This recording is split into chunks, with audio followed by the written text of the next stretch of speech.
സ്നേഹമാണ് അഖിലസാരമൊഴി എന്ന കവിവചനം എല്ലാവരും കേട്ടിട്ടുണ്ട് അല്ലേ? സ്നേഹമാണ് എല്ലാത്തിൻ്റെയും സാരാംശം. ബഹുമാനപ്പെട്ട അധ്യക്ഷൻ, പ്രിയപ്പെട്ട ടോസ്റ്റ് മാസ്റ്റർ അംഗങ്ങൾ, അതിഥികളെ, എല്ലാവർക്കും എൻ്റെ നമസ്കാരം. നമ്മുടെ സ്നേഹത്തിന് നമ്മൾ വിലയിടാറുണ്ട് അല്ലേ? വലിയ വില കൊടുക്കും നമ്മളെ സ്നേഹത്തിന്. അപ്പൊ ഇങ്ങനെ നിങ്ങൾ സ്വന്തമായിട്ട് നിങ്ങൾ സ്നേഹത്തിന് വിലയിടാറുണ്ടോ? പക്ഷെ അങ്ങനെ വിലയിടുന്നുണ്ടെങ്കിൽ നിങ്ങൾ എത്ര കൊടുക്കും? അതുപോലെ തന്നെ സ്വന്തമായിട്ട് നിങ്ങൾ സ്നേഹത്തിന് വിലയിടുമ്പോൾ മറ്റുള്ളവർ എന്ത് വിചാരിക്കും എന്ന് നിങ്ങൾ കരുതാറുണ്ടോ? ഞാൻ ഒരു ബുക്കിൽ വായിച്ചിട്ടുണ്ട്, ആത്മവിശ്വാസത്തിന്റെ നട്ടെല്ലാണ് സെൽഫ് ലവ്, അതായത് സെൽഫ് റെസ്പെക്ട് എന്ന് പറയുന്നതാണ്. നിങ്ങളെ സ്വന്തമായി നിങ്ങൾ സ്നേഹിക്കാറുണ്ടോ? അപ്പൊ ഈ സെൽഫ് ലവ് എന്ന സാഗരത്തിലൂടെ പോകുമ്പോൾ ചില അറിവുകളിലേക്കാണ് ഞാൻ നിങ്ങളെ കൂട്ടിക്കൊണ്ടു പോകുന്നത്. സെൽഫ് ലവ് എന്ന് പറഞ്ഞാൽ നിങ്ങൾക്കറിയാം, നമ്മളെ തന്നെ സ്നേഹിക്കുക. അപ്പൊ അതിലെ ഒരു അരുവിയായിട്ടാണ് ഞാൻ ഇവിടെ പറയുന്നത്. നമുക്ക് നമ്മുടെ ജീവിതത്തിൽ എല്ലാത്തിനും ഒരു ബൗണ്ടറി, ഒരു മതിൽ കെട്ടണം. ഇപ്പൊ നമ്മളെ വീട്ടില് നമ്മൾ മതിൽ കെട്ടും അല്ലെ? എന്തിനാ? നമുക്ക് ഇഷ്ടമില്ലാത്ത ആൾക്കാരെ വരാതിരിക്കാനും ഇഴജന്തുക്കളൊക്കെ കയറി നമ്മളെ വീട് നശിപ്പിക്കാതിരിക്കാനും നമ്മളെ വീട്ടിലൊരു മതിൽ കെട്ടാറുണ്ട് അല്ലേ? കള്ളന്മാര് വരാൻ. ഇപ്പൊ കള്ളന്മാർക്കൊന്നും മതിലൊന്നും പോരാ, എന്നാലും നമ്മളെ വീട് കയറാനൊക്കെ നമ്മൾ ഒരു മതിൽ കെട്ടും. അപ്പൊ അതുപോലെ നമ്മുടെ ജീവിതത്തിലും നമ്മൾ ഒരു മതിൽ കെട്ടണം.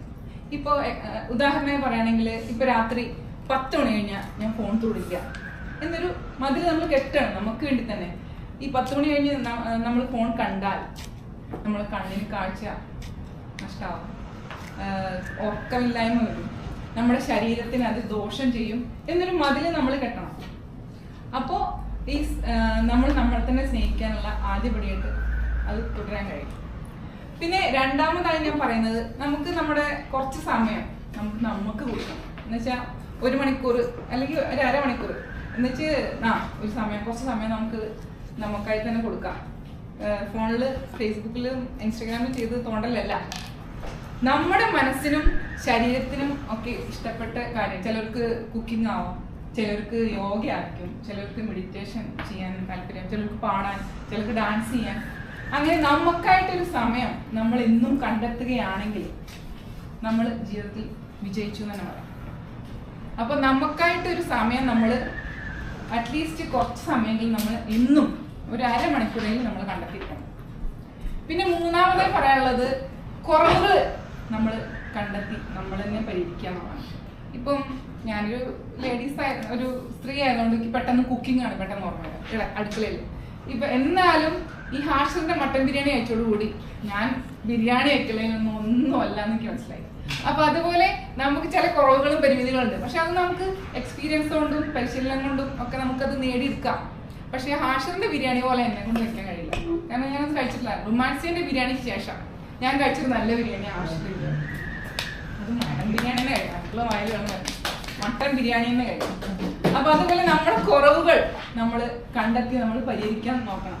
ഞാൻ അതുപോലെ വെക്കാൻ ശ്രമിച്ചിട്ടൊക്കെ ഉണ്ട്, പക്ഷെ എന്നെ കൊണ്ട് പറ്റില്ല, ആ ലെവലിലേക്ക് എത്താൻ എന്നെ കൊണ്ട് പറ്റിയിട്ടില്ല.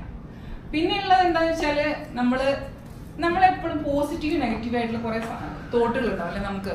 അപ്പം എപ്പോഴും നമ്മൾ പോസിറ്റീവ് ചിന്തകൾക്ക് എപ്പോഴും നമ്മൾ കൂടുതലായിട്ട് ഇത് കൊടുക്കണം. എന്ന് വെച്ചാൽ കൂടുതൽ സപ്പോർട്ട് ചെയ്യാൻ ശ്രമിക്കണം. ഇപ്പൊ നമ്മൾ ഒരു ടൂർ പോകുമ്പോൾ ഇപ്പൊ നമ്മുടെ ഇടയിൽ നല്ല വൈബാണ്, നല്ല ആടുന്നു പാടുന്നു, എല്ലാവരും നന്നായിട്ട് എൻജോയ് ചെയ്യണം. ഒരാൾ മാത്രം എങ്ങനെ ഇരിക്കണം, ഒന്നിനുമില്ല, ഞാൻ മസിൽ പിടിച്ചിരിക്കാനാണ്.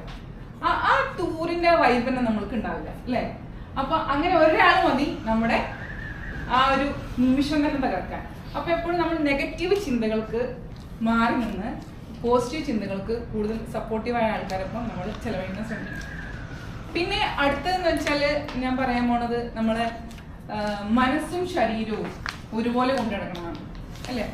നമ്മൾ മനസ്സെത്തിരുന്നത് ശരീരത്തില്ല, ശരീരത്തിനോട്ട് മനസ്സെത്തില്ല. അപ്പൊ ഇത് രണ്ടും ഒരുപോലെ കൊണ്ട് നടക്കാൻ പറ്റിയാൽ ആ ആളെ പിന്നെ ജീവിതത്തിൽ പിന്നെ പിടിച്ചേക്കില്ല. ഉയരങ്ങളുടെ പടവുകളെ കയറിക്കൊണ്ടിരിക്കുന്നതാണ്. ഇപ്പൊ നമ്മൾ മനസ്സ് എത്തുന്നിടത്ത് ശരി, ഇപ്പൊ നമ്മൾ കണ്ണാടിയിലൊന്ന് നോക്കുകയാണ്, അപ്പൊ ഡ്രസ്സ് കൊള്ളാലോ, ഇന്ന് നിൽക്കണം, കുഴപ്പമില്ല. അപ്പൊ നമുക്കൊരു സന്തോഷം വരാണ്. അപ്പൊ നമ്മുടെ ശരീരത്തെയും മനസ്സിനെയൊക്കെ സന്തോഷിപ്പിക്കണം. അപ്പൊ നമ്മൾ പൊതുവേദികളിൽ പോകുമ്പോഴും ആ ഒരു സന്തോഷത്തിന്റെ ഒരു കണിക നമ്മളുടെ മനസ്സിലെപ്പോഴും നിൽക്കും. നമ്മൾ എല്ലായിടത്തും ഹാപ്പിയാവും. പക്ഷെ നേരെ നെഗറ്റീവാണ് ചിന്തിക്കുന്നതെങ്കിലോ ഇത് കാണാൻ കൊള്ളില്ല അങ്ങനെയെല്ലാം തോന്നുകയാണെങ്കിൽ ആ ദിവസം അന്ന് പോകും. പിന്നെ വേറെന്ന് പറയാനുള്ളത് ഡൗട്ടുകൾ. ഇപ്പൊ ഡൗട്ടുകൾ നമ്മൾ മാക്സിമം, സംശയങ്ങൾ നമ്മൾ മാക്സിമം കുറയ്ക്കുക. എന്ന് വെച്ചാൽ ഇപ്പൊ ഒരു പൊതുവേദിയിൽ ഒരാൾ സംസാരിക്കുകയാണ്, ഒരാൾ ക്വസ്റ്റ്യൻ ചോദിക്കുകയാണ്, ഒരു ചോദ്യം ചോദിക്കുകയാണ്. അപ്പോൾ നമുക്കറിയാം ഉത്തരം, ഞാൻ അയ്യോ തെറ്റുമോ എന്നൊരു ചിന്ത നമ്മൾ ഉൾവലി അല്ലേ.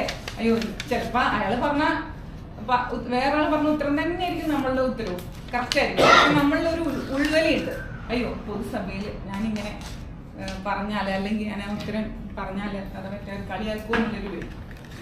അപ്പൊ അങ്ങനെ ഈ ഡൗട്ടുകളും സംശയങ്ങളും നമ്മളിൽ കുറയ്ക്കാൻ ശ്രമിക്കാം. അപ്പൊ അതൊക്കെ ഒരു സെൽഫ് ലവിന്റെ ഭാഗമാണ്. പിന്നെ അതൊക്കെ കഴിഞ്ഞിട്ട്, അതെല്ലാം കഴിഞ്ഞിട്ട് പിന്നെ പറയാനുള്ളതെന്ന് വെച്ചാൽ നമ്മളായിട്ട് തന്നെ പരിഗണിക്കുക. ഇപ്പൊ എനിക്കിപ്പോ ഇന്ന സാധനം ചെയ്യാൻ കഴിയും, എനിക്കിപ്പോ ശോഭനന്റെ പോലെ ഭരതനാട്യം ഡാൻസൊന്നും കളിക്കാൻ കഴിയില്ല, പക്ഷെ അത് എനിക്ക് കളിക്കാൻ കഴിയും. പരിശീലനം കൊണ്ടും എക്സ്പീരിയൻസ് കൊണ്ടും ഞാനത് കളിക്കാം. പക്ഷെ അവരെ പോലെ ആവില്ല. പക്ഷെ നമ്മൾ അവരെ പോലെ ആവാൻ ശ്രമിക്കാം. എന്ന് വെച്ചാൽ ഓരോ കാര്യങ്ങളും നമ്മൾ പരിശീലനത്തിലൂടെയും എക്സ്പീരിയൻസിലൂടെയും നമ്മൾ അത് പരിശീലിപ്പിച്ചെടുക്കണം.